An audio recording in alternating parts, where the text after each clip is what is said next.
Hello and welcome to Up the Villa podcast. If you're new to our channel, subscribe, drop this video a like. We'll have a like target of 300. You smashed the likes on the last few, so 300. But before we start, we've got some big news. We as a podcast are going for it now. We mean business. So we have some really exciting things coming up on the channel and on the website. So stay tuned for that. It's going to be epic. We work really hard. So all we ask for is for your support. If you could just subscribe and drop this video a like and get involved in the comment section. It's highly appreciated from us as well. And if you want to drop in the comments what you would like to see from us, we have got some brand new concepts coming already. But if you have any ideas what you'd like to see us do, anything apart from watch-alongs, because we're not doing watch-alongs, so that is what we're not doing. So if you do want watch-alongs, head over to A View from the Stand. Josh absolutely smashes it. He's a great lad, and he supports our channel. So go ahead, subscribe to his channel because what he does is brilliant, and we just don't want to step on people's toes. So let us know what you want to see, and we shall make it happen. So support the pod, support the channel, support the website. It's really appreciated from all of us, but we are going for it. So Up the Villa podcast is going for it. So Justin is joining us from Sao Paulo. How you doing, Justin? Got to do the old Brazilian, haven't we, after last week? 100%. So your man absolutely smashed it at the weekend. So we'll start with the United 2-2 draw. We'll go with Hannah first. Thoughts? Yeah. So I mean, put the fan report up at the weekend. So hopefully that did my thoughts some justice. But to recap, I feel like I was a little bit outspoken when I thought that the first half wasn't that bad. I feel like the first 25 minutes were poor, but after that, I do feel like we grew into it. I think it was probably about 35 minutes into the first half. I thought we were the side that didn't really want the half time to come because we were sort of getting a bit of momentum. But obviously it helps because at half time there was obviously a switch around. We came out second half, looked so much better. I don't know what it was. I can't really put a finger on what changed other than the fact that we just looked so much more of a unit and positive and confident. It's like at half time, Gerard must have said something like, do you realise that this is the exact same team that you played on Monday night, actually, and played very well against? So where was that performance? I don't know what went wrong, really. Whether it was the slight change of formation, I don't know. Whether that stunned us a little bit. They had a bit of a change of personnel, and that might have sort of put us back a bit. But we were at home, and it was just disappointing that we couldn't have really capitalised on the bounce. Anyway, second half of it, we came out and looked a lot better. Conceded the second goal, which again is just another individual error or couple of individual errors that stunting us at the minute, and that's the biggest issue. But like the way we're playing, the way that the team's set up, the personnel, it's all right, and it's just these one or two mistakes every game that's costing us. So that was really disappointing. But I feel like from that moment we were galvanised and looked like we could score. I feel like after we got that first one, which was great for Jacob, obviously, I was edgy because I thought, well, what if they get a third? Then we're completely out of it. But once you get that third one, you always think we're going to get another chance. And it was just sort of waiting for that. And it was written in the stars, wasn't it, for little Felipe to come on and do it. So I feel like at that point, you've got to see it as a point earned, not two dropped, because we were two down. And we want that team spirit every week from the first whistle, and hopefully that will show them that you perform from the first minute and you can get anything out of anyone. So hoping it will be a lesson learned. It was a bit disappointing to start with, but I feel like by the end we were all buzzy, weren't we? It was just a bit like, yeah, doesn't matter. We've got 4 points off them this season, and got that moment with a comeback at Villa Park, which is always quite sweet, isn't it? Because normally it feels like we're at the other end where we drop in a 2-point lead. So yeah, things to be happy about. Definitely. Anyone that's in our fan cam, calm down yet, Ryan? Nah, mate. Nah, you know me, mate. Potty mouth over here. I was buzzing, mate. You know, I just got out the back of that hole. Was you buzzing, Ryan? I was absolutely buzzing. I was in that hole end. It was electric. I'd sunk quite a few beers. So, yeah, I was happy. I was come bouncing down, then stepped straight to the fan cam. So, yeah, you got my instant reaction, which was ecstatic, wasn't it? But we did learn a few lessons. Ings, Watkins, for me, I've been so optimistic, hoping it will work, hoping one performance will just galvanise them two, and all of a sudden they click. But I feel we've given it enough time now, and the evidence is there that it's not going to work. It changed drastically when Ings come off and we went one up top. I felt Buendia in the first half, every time he was getting the ball, looking up, looking to play him in, and they were within 5 yards of each other all the time. Standing next to each other. Yeah, because that's naturally, they're both number 9s, aren't they? They're both looking at the same runs. They're too similar. If you was to mash them up together, you'd have a world-class striker, because Ings' finishing is terrific. Watkins' work rate and creating chances out of nothing and harrying is terrific as well. So it's just a shame we can't put them together. But Martinez as well, it was a howler, absolute howler, but he's got plenty of credit in the bank. But what I loved about it all was Gerrard straight on the pitch, full time, arm around him. You're all right, mate. You make mistakes. Look, Gerrard made one of the biggest mistakes, and they still sing about it every away. Blooming fan still sings about that song, said Gerrard. So he knows exactly how to cope with dealing with mistakes. And I was so impressed that he was straight on the pitch to Martinez, and then the day after he's on Instagram and he with his son in the kit as well and tagging him in. I just thought that was terrific man management. And Ramsey, Buendia, Coutinho, this is football porn. You know, them three, when they come on, oh my God, the link up we're going to see. I'm so excited now from here to the rest of the season. And like, Buendia's coming on leaps and bounds. We can all see that. Coutinho's just gonna rip it up. I just feel like he's just gonna rip it up, and he's just bringing everybody up to his level. I think he will. And Ramsey wants a piece of it. You know, he just wants to get involved, and their link-up play was superb. But yeah, there is, like Hannah pointed out, slow start. We got to eradicate this. This is going on from Dino days, right? This has been since we've been back in the Premier League. These guys, we've been making such slow starts.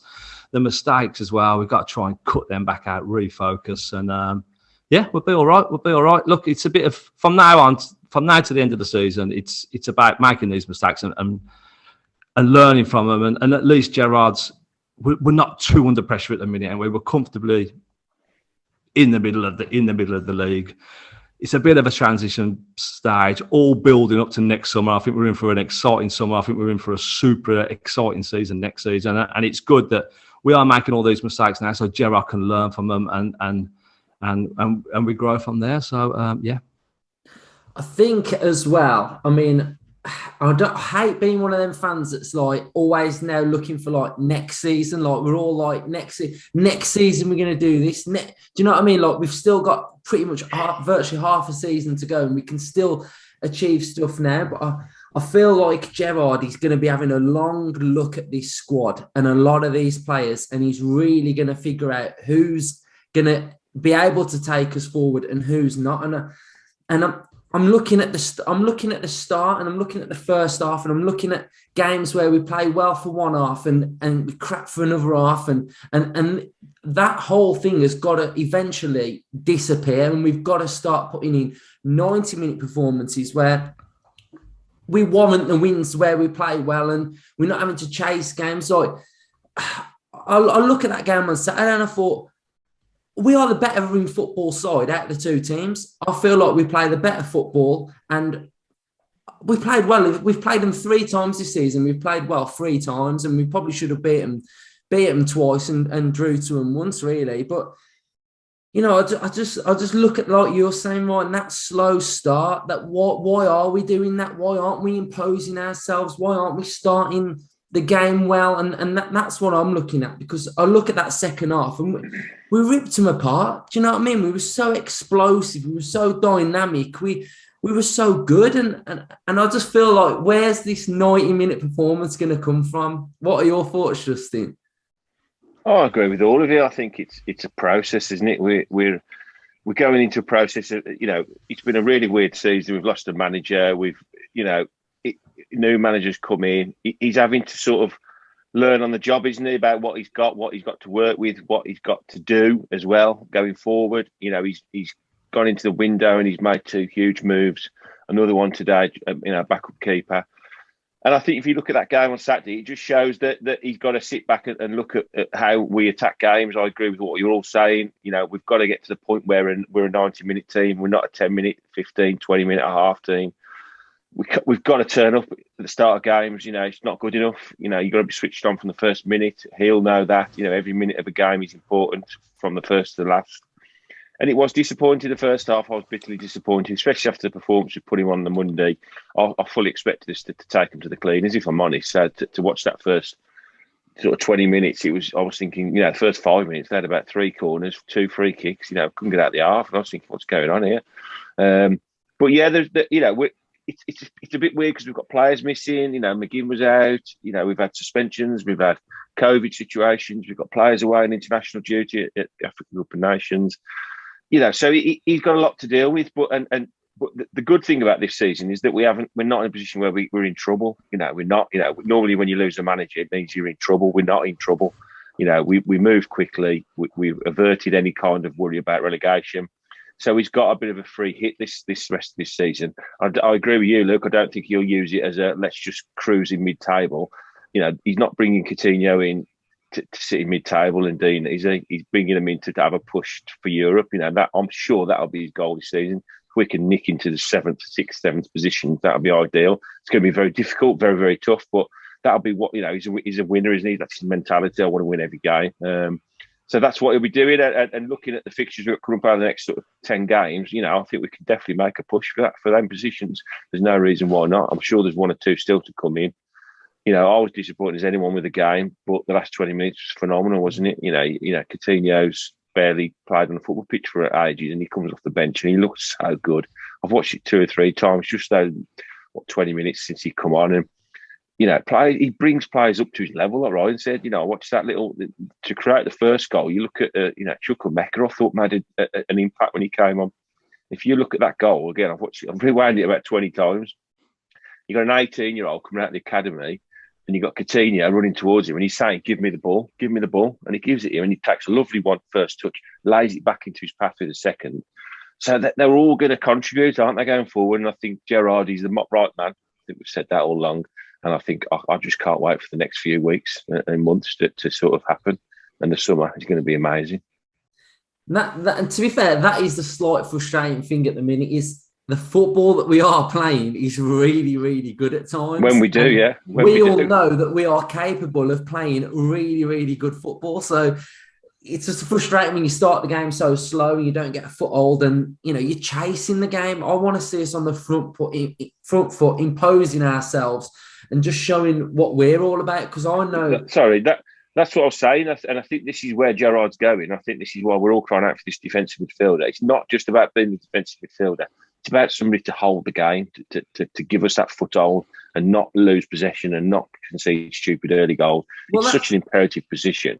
Yeah, that first 25 minutes or first 10 minutes, you wanted someone to just grab the game, organise it, and just mop up, get us the ball, and we can go. But it just felt like maybe we missed McGinn, but it just felt like we were just under pressure straight away. So let's move on.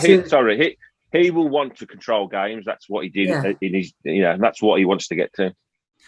So let's move on to a club massively under pressure. I really like Everton. I think they're a fantastic club. I think a lot of Villa fans, we do like Everton. They're just one of them clubs that we don't have no beef with. We just have a mutual respect. It's the most played fixture in English football. But the Mashiri era since 2016. He wanted Champions League football. They've had 6 different managers. They've spent, what is it, £500 million on this squad.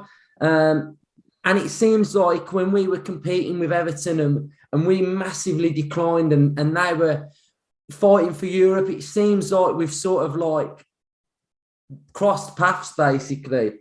There doesn't really seem much of a vision, although they've got this new stadium on the way. But for me, I just think the amount of money that they've spent on some of these players, the squad that they've got, and I think every Evertonian probably is a bit disillusioned with what's going on, that they've probably been sold a bit of a vision and it's just not worked. I mean, some of the signings that they've made, they've spent so much money. I think Balassi was the first big one, 30 mil, followed by Walcott 20, Klassen 24, Pickford 30, Keane 30, Tosin 27, Sigurdsson 45 mil. They had a pretty good window of Richarlison, Mina and Digne. Then they spent 19 million on the Decore, 22 on Allen, 24 on Godfrey, 27 on Iwobi, 24 on Keane, 22 on Gomez. I mean, there ain't a cheap transfer in there. And then they're mopping up now with Townsend, Begovic, Damari Gray and Rondon. They've gone from all them signings to scraping the barrel at the bottom. So, I mean, they've had a bit of a tough ride. But for me, I think compare the two clubs now, Villa with our project, Everton with what they've got going on. It's night and day, if you ask me. But what are your thoughts on them, Ryan? I'm with you. I like Everton Football Club. I do. Like you said, there's parallels between us and Everton. We've both got iconic stadiums. We've both got strong fan bases. We've both got a proud history. But I feel, looking in from the outside, it does look like they're in trouble. Reminds me a bit of a certain Aston Villa and our fall from the Premier League. It doesn't happen overnight. It sort of happens over 3 or 4 years, and it starts with your league position that sort of declines. And if the season was to end now, they'd finish 16th. They haven't finished outside the top 12 since 2004. So that's huge. That's a huge drop already. The recruitment, it's gone from all them players you've said there, Luke, to the bare minimum. And now they're spending again in January. They spent a bit this January, haven't they? But it seems like it's reactive. It's not thought through. There's no plan. There's no structure. And the managerial choices as well. Look, Rafa, probably in your heart, you're thinking he's a good manager, right? He's a good tactician. He's got a good record. He's won the European Cup. But flipping out, give your head a wobble, man. He won the European Cup with Liverpool, and you want to bring him to Everton. It's like when McLeish come to us from Blues, direct from Blues, after winning the League Cup with Blues. It's just probably in the owner's vision that it's the right decision to bring in. That they've just won something. He's on a high, but look at the bigger picture, man. You're bringing a rival manager in, and someone in Rafa Benitez who had a huge connection with the city and the city but the red side of the city. So it was off to a. We've been there as well. Exactly. So you see these parallels, and look at the money that Everton spent. We were doing that in the Championship, admittedly, but we were throwing all that money, 12 million for McCormack, 15 million for Kodja, whoever. We were just going out and buying anybody. And having all that money and that investment is great, but it can be dangerous as well. It can be very, very dangerous. And if it's not used correctly, and for me, Everton, it feels like they're spiraling out of control. Look, I hope they don't. I hope they pull it together. I hope after Saturday they start picking up results and they don't get dragged into a dogfight, because without Everton in the Premier League, it doesn't feel quite right. It's like when we left the Premier League, doesn't feel quite right, does it? Without Everton and Villa in the Premier League, so I do hope that they turn it around. I mean, the weird one for me though, we'll go back to Villa in a minute, is Luca Dean has joined Aston Villa. They sold him a week before they sacked the manager. Crazy. They must have had in their head, if he loses against Norwich, he's got to go. They must have had that in their head. It's got to be the money, Justin. It's got to be financial fair play. Yeah. Mental. Right. So Big Dunk looks like he's in charge. It worries me slightly. Hannah, what are your thoughts? Your thoughts on Villa going to Goodison? Yeah, don't you miss the days where we had the Kazoo title charge at the start of last season. What went wrong? What went wrong? Yeah, it is. It's crazy, isn't it? And it is sad because I agree with the both of you. Like, there's like that little bit of sentiment towards Everton, and I think it's tragic. The appointment was wrong from day one with Benitez. You've mentioned the rivalry, but come on, there's a certain level of manager now. Maybe this will be controversial for some people, but they're past it. The tactics, their understanding of what the game needs nowadays. Benitez was fabulous 10, 15 years ago. Was he what Everton needed now? No, past it. The same when they appoint Sam Allardyce. Yes, very different caliber of manager, but everyone's like, oh, big Sam. Like some of these managers don't have that wow factor or that power that they used to have. And Benitez was just, to me, such a bizarre appointment, and just shows from the top down there's something wrong at that football club. So yeah, we're going to Goodison at a time where it's very good to be playing Everton. Yes, I think there will be a lot of players at the club, maybe even some staff at the club, who will have a bounce now that he has departed. But I think we've got to kick him while they're down. Sorry, Everton fans, but I think the issue we've been having perhaps with slow starts or like rough patches in games might be a little bit of not having momentum, a bit of confidence issues, because we've had a few thumpings like Chelsea, and I feel like if we can get a little run going, some back-to-back wins, that will hopefully have an impact on how we're starting games and how we're carrying out games. So I think we should be feeling positive again. I do feel positive going into most games because, like you say, we've got that style of play. Like Gerrard ball is very obvious. Like we can see the difference since Smith left. So we should be confident that we're going to turn up and play well, hopefully from the first whistle, and just take advantage, because their players, are they going to be playing for Duncan Ferguson out of loyalty, or because they're terrified of him because he's an absolute unit? I don't know. But the fans, the players, members of staff are all sort of in that stage of limbo where they don't know what's happening with the club, where it's going to go. They don't know who they're going to be able to get in this window. There's just so many issues. So if we can go there and capitalise on that, I don't think we'll get many other better chances to beat them. But saying that, I think since we've come back into the Premier League, we've had a very, very good record against them, haven't we? I mean, we've had...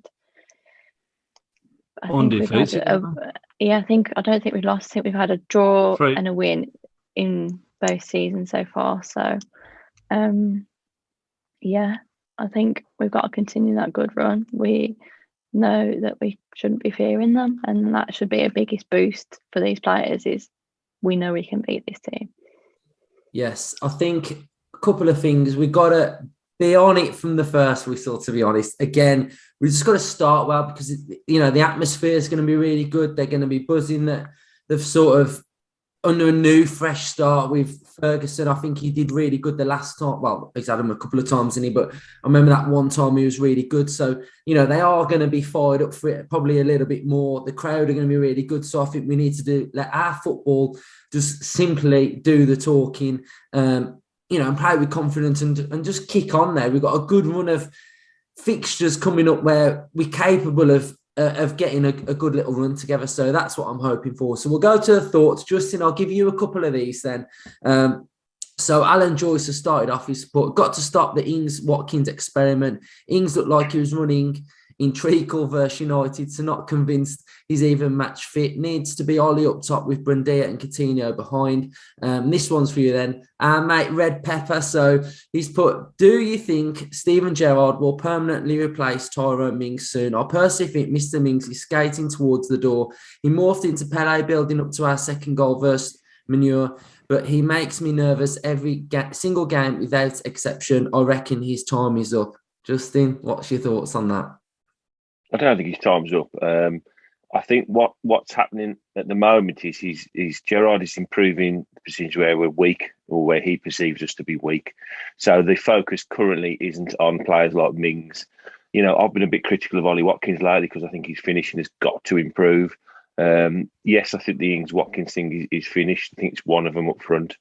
But I think if I was Ollie Watkins and Tyrone Mings and players like that, I'd be slightly concerned that once he's sort of done this window, maybe the next window, that if we're in a position where we are challenging up the top end of the league, and say Mings does continue to make the odd mistake, which he's prone to do, and Ollie's finishing doesn't improve a little bit, then unfortunately at some point then the focus will turn to those positions. That's just a natural progression, isn't it? Once he's replaced 2 or 3 midfielders and he's got like the likes of Coutinho, he signed a fullback, he might get a right back to contend with Cash. At some point he will start thinking, do I have to upgrade anybody else? And obviously, everybody's going to be under that sort of worry at some point. But at the moment, I don't see that being a big issue. At the moment, maybe the next 2 windows, no. But I think once we are challenging at the top of the league, I think then the focus will start to turn to players like Tyrone and maybe even Ollie Watkins, if they haven't upped their performance levels to that point. Cool. And our mate Pete Wilkes has put ongoing, so probably lose. Sorry in advance. Just glad we've had a few more words out of you. Matt Hawkins has put, wish Rafa was still in charge. Oka has put, I'd rather face a struggling Rafa team than a fired up Ferguson team. We're going to have to battle hard. And then I'll give you this one then, Ryan. This is from Arthur Fowler. Do you think Steven Gerrard will stop persisting with Ings and Watkins? It's painful. Every time we sub Ings and put Ollie central again, the team starts to function again. Yeah, I sort of touched on that earlier. Yeah, they're just getting in each other's way at now. It's just not working. It's run its course. Definitely. Right. So I'll end it on this one then. So we will be back with score predictions. I'm gonna go with 1-1. Ryan. Ooh, I'm going to go with Everton 1, Aston Villa 2. Hannah? We're getting a clean sheet. I'm telling you, we're getting a clean sheet. It's going to be a nice, juicy 2-0. And Justin? Yeah, I'm more concerned than I was before Rafa got the sack because he'll get them firing when they say we've got to be very, very careful. If anything, that should focus Gerrard and the team. But I think we've got enough in our locker to beat them, so I'm going to go for 3-1. Good stuff. Right, so we've got big things coming now. So subscribe to the channel, like all our videos. We'll be back this week with some more episodes. And we also have a monster of an episode out next week. So stay tuned for that because we've got someone very special coming on. So yes, it's very, very good. So up the Villa. Up the Villa.